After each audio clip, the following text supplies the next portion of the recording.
अगर तुम ये छोटी छोटी हैबिट्स न्यू ईयर से 2-3 महीने पहले भी शुरू कर रहे हो करना, तो तुम काफ़ी लोगों से आगे चले जा रहे हो, क्योंकि सब न्यू ईयर का वेट कर रहे हैं कि जब न्यू ईयर आएगा तब हम ये करेंगे वो करेंगे। और ये एक और प्रोकास्टिनेशन का दूसरा ही रूप है एक तरीके से, कि उस टाइम पे करेंगे। बाकी लोग न्यू ईयर का वेट करते रह जाएंगे, बट तुम अभी से स्टार्ट करोगे तो इट विल डेफिनेटली इंप्रूव। और कोई बड़ी बड़ी चीज़ें नहीं, ऐसी बिल्कुल छोटी छोटी हैबिट्स है। इन छोटी छोटी हैबिट से लाइफ इंप्रूव होती है, बस हम लोग करते नहीं हैं। हम बड़ी बड़ी चीज़ों पर ध्यान देते हैं और छोटी छोटी चीज़ें ही हमारी सही नहीं होती है। So let's get started. So first point है कि जब मोटिवेशन लो हो तो उस टाइम पे अगर तुम पूरा, जैसे तुम्हारा नॉर्मल रूटीन, अगर तुम 3 या 4 पेज पढ़ते हो बुक का, बट जिस दिन मोटिवेशन बिल्कुल लो है, तुम नहीं कर पा रहे हो उतना, तो उसको वेस्ट मत जाने दो, बिल्कुल जीरो पे नहीं आने देना। एटलीस्ट 1 या आधा पेज पढ़ना ही है फिर भी। मतलब इससे ये होगा, प्रोग्रेस होती ही रहेगी, क्योंकि मोटिवेशन का क्या है, कभी आती है कभी जाती है, but consistency is the thing, right. तो हम 3 पेज अगर रोज भी नहीं पढ़ पा रहे, या फिर किसी दिन बहुत ऐसा हो गया है कि नहीं भाई आज नहीं हो रहा, तो उस दिन सिर्फ 1 या आधा पेज ही पढ़ लो, सिर्फ 1 या आधा पेज। उस दिन एटलीस्ट ऐसा होगा कि तुमने बिल्कुल जीरो नहीं की चीज़ें, तुमने किया उस चीज़ को। चाहे बुक पढ़ना हो गया कि 1 या आधा ही कर लेते, या फिर जिम जाने का जिस दिन बिल्कुल भी मन नहीं, उस दिन घर पे ही 10 पुशअप्स मार लो, या फिर थोड़ी सी स्ट्रेचिंग कर लो। कहने का मतलब यही है कि तुम्हें बिल्कुल जीरो नहीं करनी है कोई भी चीज़, एटलीस्ट थोड़ा सा ही कर लो जिस दिन बिल्कुल जीरो मोटिवेशन है उस दिन। नेक्स्ट पॉइंट है अप्रिशिएट योरसेल्फ, क्योंकि जब हम अपने आप को अप्रिशिएट करते हैं, अपने आप को रिवॉर्ड करते हैं, तो हमारा ब्रेन, उसको ऐसा लगता है कि वो अप्रिशिएटेड फील कर रहा है, तो वो नेक्स्ट टाइम पे वो चीज़ दोबारा करना चाहेगा। इसीलिए अपने आप को अप्रिशिएट करो। कोई छोटी छोटी विन्स है जो तुम्हारी है, जो तुम डेली टास्क कंप्लीट कर पा रहे हो टाइम से, जो तुम कंसिस्टेंट रह पा रहे हो, उसके लिए अपने आप को अप्रिशिएट करो। जब तुम अप्रिशिएट करते हो तो तुम उस चीज़ को फिर कॉन्टिन्यूसली करते हो, क्योंकि तुम्हारे ब्रेन को पसंद आता है कि जब तारीफ होती है तुम्हारी, अब चाहे तुम वो तारीफ खुद करो या कोई और तुम्हारी तारीफ करे। इसीलिए अपने आप को अप्रिशिएट करो छोटी छोटी चीज़ें करने पे। नेक्स्ट थिंग है कि 1 गुड हैबिट अट्रैक्ट्स अनदर 1। तो अगर तुम कोई भी 1 या फिर 2 हैबिट्स शुरू कर रहे हो करना, आज से अभी से अगर तुमने करना शुरू कर दिया मान लो, तो वो दूसरी हैबिट को, दूसरी अच्छी हैबिट को अपने आप अट्रैक्ट करेगी। ये मैंने एक पॉडकास्ट में सुना था, उसमें भी यही बोला है कि अगर तुम सुबह जल्दी उठ रहे हो, तो तुम सुबह अगर जल्दी उठ रहे हो तो तुम्हारे को ये मन नहीं होगा कि मैं जंक फूड खा लूँ, मैं चाउमीन खा लूँ, मैं मैगी खा लूँ।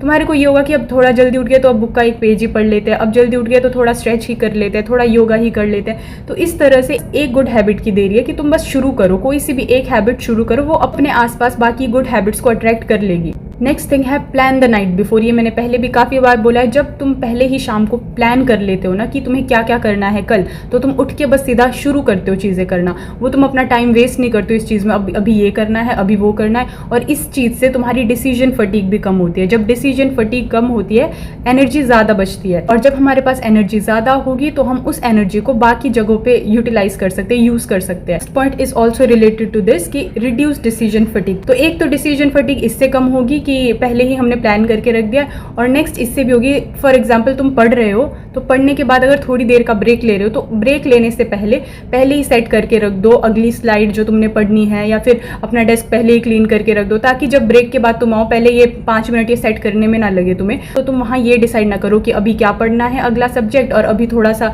यहाँ पे ये साफ कर देते हैं। मतलब वहाँ पे एनर्जी ना जाए, वहाँ डिसीजन लेने में तुम्हारी एनर्जी ना जाए कि क्या करना है, कैसे करना है, क्या चीज़ कहाँ रखनी है। तो इसीलिए जब ब्रेक के लिए उठ रहे हो तो उससे पहले अपना डेस्क वगैरह ऑर्गेनाइज करके रखो। Spend your energy wisely. तुम्हारी एनर्जी लिमिटेड है तो उसको उस तरह से देखो, प्रीशियस है, लिमिटेड है, तो उसी तरीके से उसको देखो। हर जगह से बांटते मत फिरो कि हाँ कोई नहीं, आधा घंटा उसके साथ चले गए तो क्या ही हो गया, 10 मिनट वहाँ एक्स्ट्रा बैठ गए तो क्या ही हो गया। नहीं, ऐसी छोटी छोटी चीज़ों से ही तुम्हारी एनर्जी डिस्ट्रीब्यूट हो रही है, बाकी लोगों में जा रही है, और तुम्हारे पास खुद के लिए एनर्जी नहीं बच रही है, खुद के कामों के लिए एनर्जी नहीं बच रही है। तो इसीलिए अपनी एनर्जी, अपना टाइम बचाओ, दैट इज़ प्रीशियस, और अपने पे लगाओ, अपने कामों पे लगाओ, और जहाँ पे ज़रूरत है वहाँ पे लगाओ। और नेक्स्ट छोटी सी हैबिट है कि रिफ्लेक्ट 1 विन बिफोर स्लीप। सोने से पहले कोई तो ऐसी चीज़ होगी दिन में जो अच्छी हुई है, और जो तुम्हें ऐसे लगा कि वाह तुमने मतलब कोई चीज़ हासिल कर ली है। तो वैसी जो तुम्हारी कोई छोटी से छोटी स्मॉल विन है, या कोई छोटी से छोटी अच्छी चीज़ आज हुई है, उस चीज़ को सोच के, उस चीज़ पे रिफ्लेक्ट करके सोना है। उससे पॉजिटिव इमोशन जनरेट होंगे सोने से पहले, और उठोगे तो मोस्ट प्रोबेबली तुम उसी इमोशन के साथ उठोगे। तो इसीलिए सोने से पहले कोई सी भी एक अच्छी चीज़ तुम्हें याद करनी है और उस पर रिफ्लेक्ट करना है। नेक्स्ट पॉइंट है फोकस ऑन योर ब्रेथ, जितना ज़्यादा हो सके। मतलब अपनी ब्रेथ पे फोकस करते रहना। हम सब सांस ले रहे हैं, लेकिन प्रॉपरली पूरा अंदर तक इनहेल करके हम इतनी अच्छे से सांस नहीं ले रहे, तभी तो हम अलग से योगा, मेडिटेशन, इन सारी चीज़ों पे एम्फेसिस करते हैं, क्योंकि उस टाइम हम पूरा ध्यान हमारी सांस पे होता है, और फिर पूरे ब्रेथ पे जब ध्यान होता है तो पूरी तरीके से हम अच्छे से सांस ले रहे होते हैं। तो इसीलिए जितना ज़्यादा हो सके अपनी सांस पे, अपनी ब्रेथ पे ध्यान दो। एटलीस्ट सोने से पहले और उठने के बाद 5-5 ब्रेथ्स तो लेनी ही है, डीप ब्रेथ्स।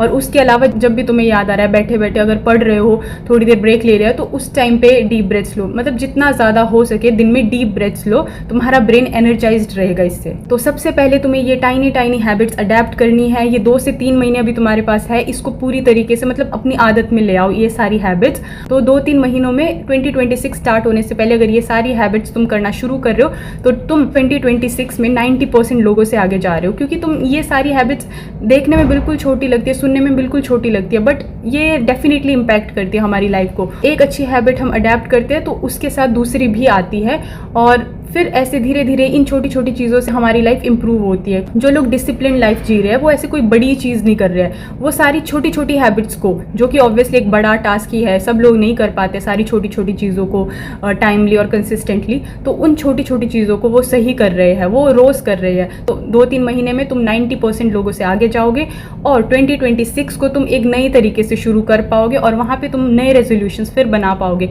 फिर तुम्हें ये कॉन्फिडेंस भी आएगा कि वो 2-3 महीने का जो चैलेंज था वो मैंने कंप्लीट किया है, तो वो हैबिट्स जब अडेप्ट की है, ये जो नया रेजोल्यूशन है ये भी डेफिनेटली मैं अचीव कर लूँगा या कर लूँगी। अगर तुमने इस चीज़ को सुना है और अप्लाई अगर नहीं करोगे तुम, ये इसका कोई भी तुम्हारा बेनिफिट नहीं होगा। तुम अपने आप को बोल रहे हो कि ओके मैंने एक सेल्फ इंप्रूवमेंट की वीडियो देखी है, बट वीडियो देखने से कुछ नहीं होगा अगर तुमने इसको अप्लाई नहीं किया। अगर तुमने सिर्फ इसको सुन के तुम्हें ऐसे लग रहा है वाओ मैंने क्या प्रोडक्टिव काम किया है, तो कुछ भी नहीं होगा। फिर वो इसको अप्लाई करना है, नहीं तो ये सिर्फ एक वीडियो बन के रह जाएगी। नहीं तो ऐसा होगा कि मैंने यहाँ से बोल दिया, तुमने वहाँ सुन लिया, ये सिर्फ एक स्क्रीन तक सीमित रहेगा बस। इसके बाद का जो एक्चुअल काम है वो तुम्हें करना है, सिर्फ सुन के कुछ नहीं होगा। 10 चीज़ें और सुन लोगे और कंटेंट कंज्यूम कर लोगे, बट उसका फायदा क्या है जब तुम उसको अप्लाई ही नहीं कर पा रहे हो। वो सिर्फ एक वीडियो रह जाएगी कि तुमने एक वीडियो सुनी है बस, बट अगर तुम इसको अप्लाई करोगे तो it will definitely give you results. So that's it for today and thank you so much for watching.